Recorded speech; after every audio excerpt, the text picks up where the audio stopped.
на правительственной трассе.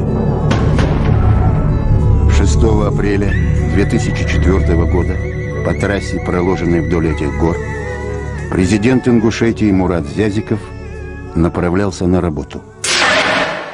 Обычный день, обычный маршрут, обычное движение на работу, город Магаз. То есть обычный график. Ничего здесь в этот день не было необычного. 9 часов 15 минут. Президент отъезжает от своего дома. Впереди машина ГИБДД, сзади автомобиль с охраной. Так бывает каждый день. Так было и 6 апреля.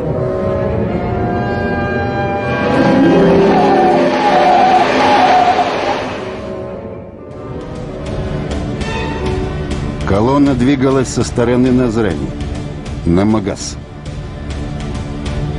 Мурат Зязиков направлялся вот сюда, в свою резиденцию.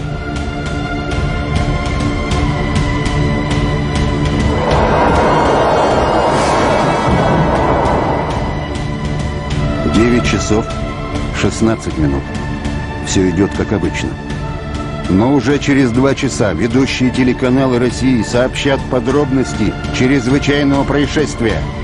Они будут утверждать, что в кортеж президента вклинилась какая-то неизвестная машина. Но этого не могла допустить никакая охрана. Не могла она допустить и такого обгона.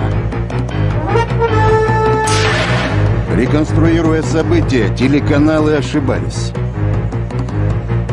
На самом деле события разворачивались иначе. Впереди нас шла «семерка» белая, без номеров, и шла на малом ходу. Вот что, собственно, и вызвало подозрение, без номеров и затонированная она была. Белая «семерка» без номеров, с тонированными стеклами. В районе улицы Тенистой кортеж президента начал догонять эти белые «Жигули».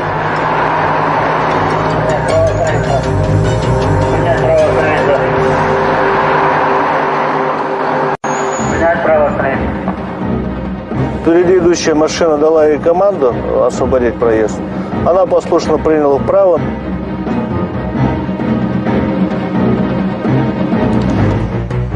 «Семерка» съехала на обочину и замедлила ход, но продолжала движение параллельно с президентским кортежем. Она шла тихо, уже когда с нами начала равняться, она прибавила и вот, собственно... То есть вы почувствовали, что она идет на таран, да? Да. Он всем своим поведением показал, что он идет на таран. Я резко притормозил. И где-то на полкорпуса эта «семерка» вышла впереди меня. Часть пламени все-таки вошла в салон. И вот мой товарищ, который сидел справа, и непосредственно президент, у них было обожжено лицо, шея и волос с правой стороны, а у меня с левой стороны. То есть пламя зашло и вот так по машине вот прошлось. Это произошло в 9 часов 17 минут. После взрыва я видел пламя сначала, потом машина разлетелась, «семерка». Вы оставались на своем посту? Я сразу же туда выехал. Сразу выехал, охранников в больницу отвез. Один оказал одному там медицинскую помощь. Улица Войнахская. 9 часов 25 минут. К этому времени президент уже покинул место происшествия. Его машина была изуродована до неузнаваемости. Пассажиров спасла только броня. Правую заднюю дверь заклинило. Раненые охранники из джипа сопровождения эвакуировали президента через левую заднюю дверь. В 9 часов 30 минут на месте преступления уже работали следователи. Вот все, что осталось от взорвавшихся «Жигулей».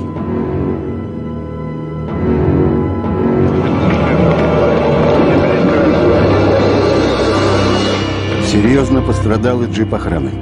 Каким-то чудом все находившиеся в нем остались в живых.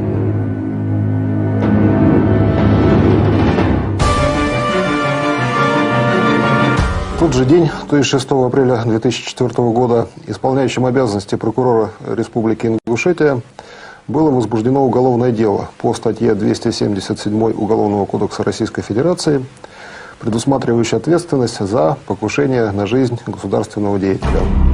Вот так выглядел «Мерседес» после взрыва. Позже Мурат Зязиков скажет. Когда вот все это произошло, я, честно говоря, не поверил бы, что с этой машины можно выйти живым. Но вот, честно говоря, если бы это не было под камеру, я небольшой любитель, мне хотелось даже вот там станцевать. Уже на следующее утро президент приехал в больницу навестить раненых. Ничего, но люди хотят поздороваться. Мы рады, что вы здоровы. Так? Ну, желаем всего самого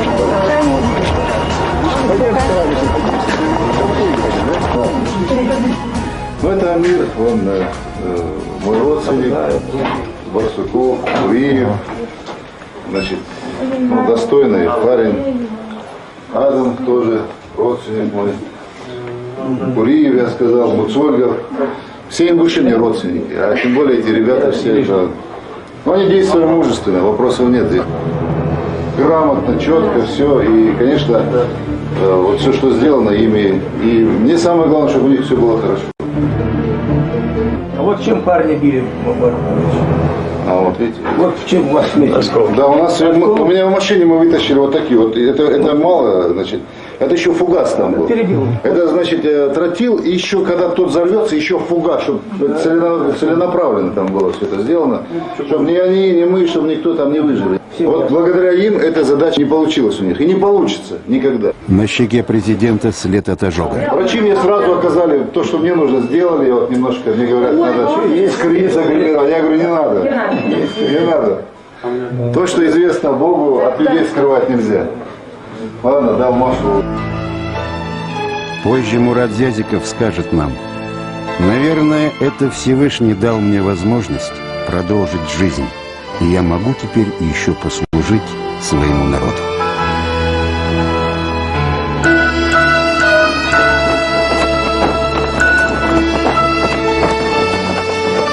Мурат Магомедович, а вот вы вспоминаете те трагические события 2004 года? Ну так, по-человечески, да, конечно, бывает иногда. А так, чтобы я не зациклился на этом. Бог богатый, Бог бережет, Он ведет по жизни. И я Ему благодарен, что Он и сохранил, и что я вот после этого успел очень много сделать. Вот это самое главное. Но ведь постоянно же вам мешают. Мы сталкиваемся действительно с подобного рода угрозами, когда республика просто попадает вот именно не просто в поле зрения там какой-то группы людей, не просто какая-то информационная война эшелонирована, а есть и преступления. Конечно, преступления есть в любом регионе, но вот здесь вот то, что происходит в Ингушетии, конечно, это вот как бы на это обращает больше внимания. Почему? Да, потому конечно, что, конечно. Потому что Ингушетия, она идет сегодня по пути созидания, по пути преобразования, по пути решения много вот, сделано того, чтобы республика стала центром межнационального, межконфессионального согласия. И в этом плане очень много сделано. И, конечно, есть определенные силы, которые не хотят такого пути развития. Те, кто не хочет такого пути развития, скрываются в горах и лесах, таятся, словно дикие звери, нападают из-под тишка. Изгнанные из Чечни боевики пытаются закрепиться в соседних республиках. Им все равно, где отрабатывать полученные деньги. Ваттакуллаха лааллакум туфлихун. И бойтесь Аллах, чтобы вы выиграли, иншаллах, и в дуне, и в раю. Сейчас, иншаллах, у нас... Этот наемник, араб, заслан на Северный Кавказ для организации террористического подполья. Он хорошо подготовлен, выучил русский язык. Поедут из Павка за Галаш. Обратите внимание, разрабатывается боевая операция в районе села Галашки на территории Ингушетии. Попали вместе с засадой. Отсюда, иншаллах, начнем нападать на них. И, иншаллах, если у нас возможность будет, и вариант будет, иншаллах, мы трофей заберем. И то, кто останется... Их главная цель – сеять хаос. А для этого стрелять и взрывать, убивать ни в чем не повинных соотечественников. Но не случайно эти боевики прячут лица под масками. Они боятся, потому что воюют против собственного народа. У каждого свое оружие, все готово, короче, только ждет. В группе, одна группа Яса вот здесь, группа Аль-Факир вот здесь. Зарубежный инструктор втолковывает, как лучше сделать засаду, как неожиданно напасть. Но они уже проиграли свою войну. Многих из них уже нет в живых. Эта видеозапись сделана несколько лет назад. Приемная прокурора Республики Ингушетия. Добрый день. Здравствуйте. Вы откуда? Мы из телекомпании «Останки». Нас должны здесь ждать. Проходите, пожалуйста. Прокурор ждет вас.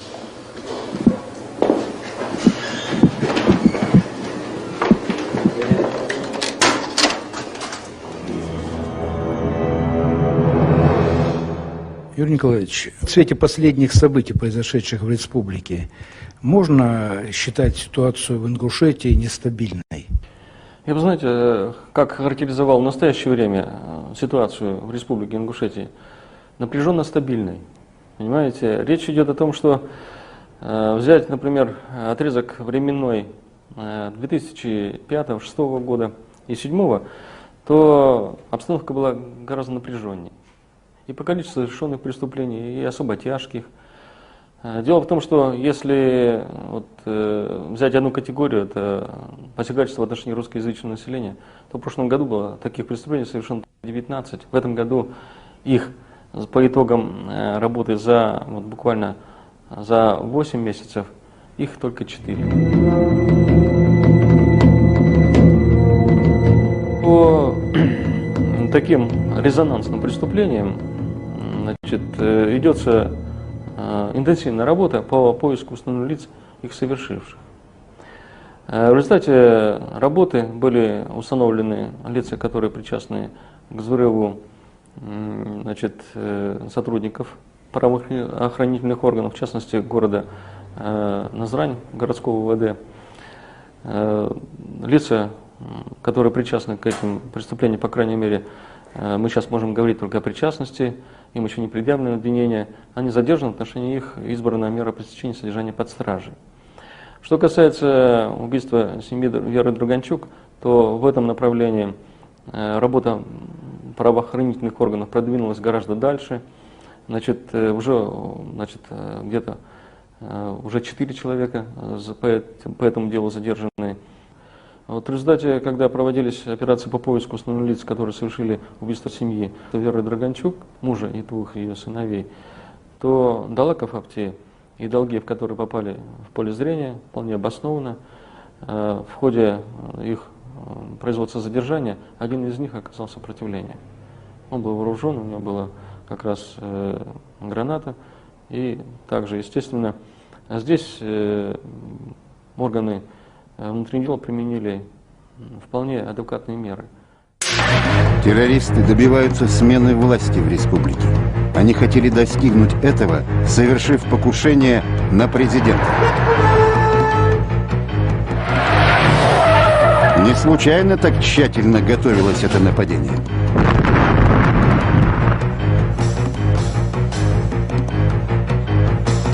Но у них ничего не вышло. Вот благодаря им эта задача не получилась у них и не получится никогда.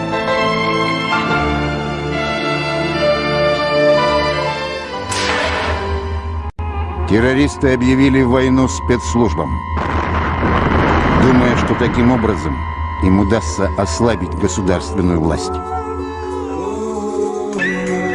И снова у них ничего не вышло. Террористы нападали на отделы милиции, но получили отпор. Сегодня они воюют со всем народом.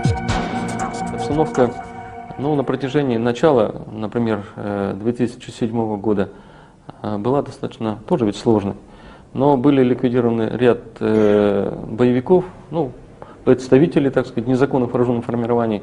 Обстановка несколько свою напряженность снизила, довольно спокойно прошел апрель месяц, и май, середина июня. Но исходя, видимо, из того, что все-таки цель дестабилизировать обстановку в республике, видимо, я так полагаю, что имеется какой-то координатор внешний, который определил Ингушетию как самое слабое звено. И чтобы здесь в определенной степени усложнить обстановку, и разыграть какую-то определенную свою карту.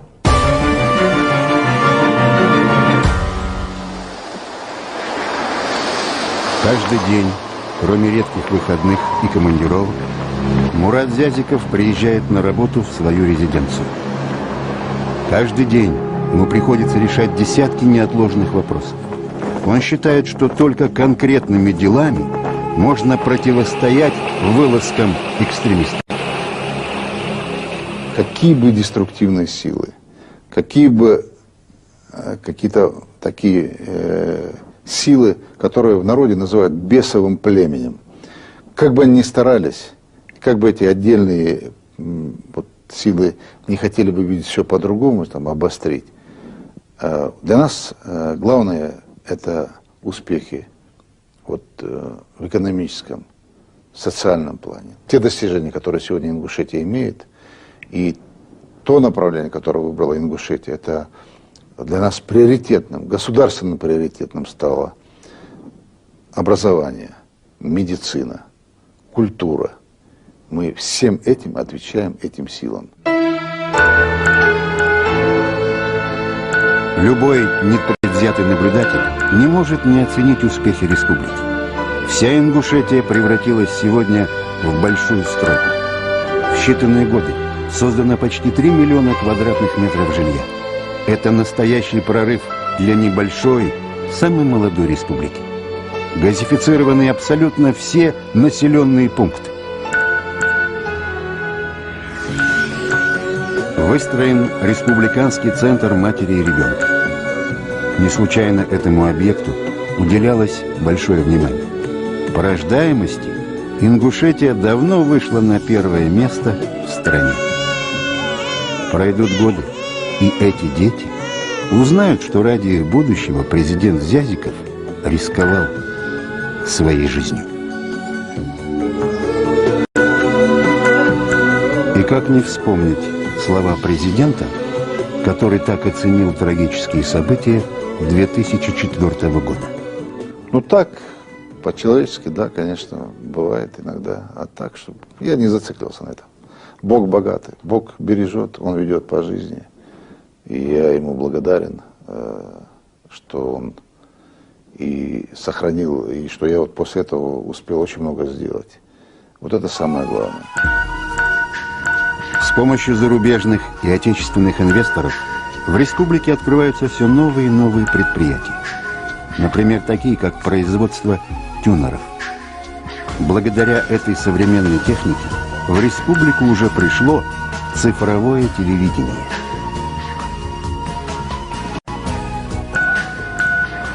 Новые предприятия – это и сокращение безработицы. А проблема занятости населения актуальна для всего Северного Кавказа. Завтра будем обсуждать вопросы всего региона. И одна из основных тем – это, конечно, развитие экономики, социальное развитие. У нас на юге в целом очень много проблем в этом смысле. Это очень важное направление. Мы определили как приоритетное. В прошедшем году мы построили 7 школ, построили 14 объектов, которые будут добавлять нам рабочие места. То есть такие приоритеты сегодня есть. Конечно, самое главное – это стабильность, мир на Кавказе.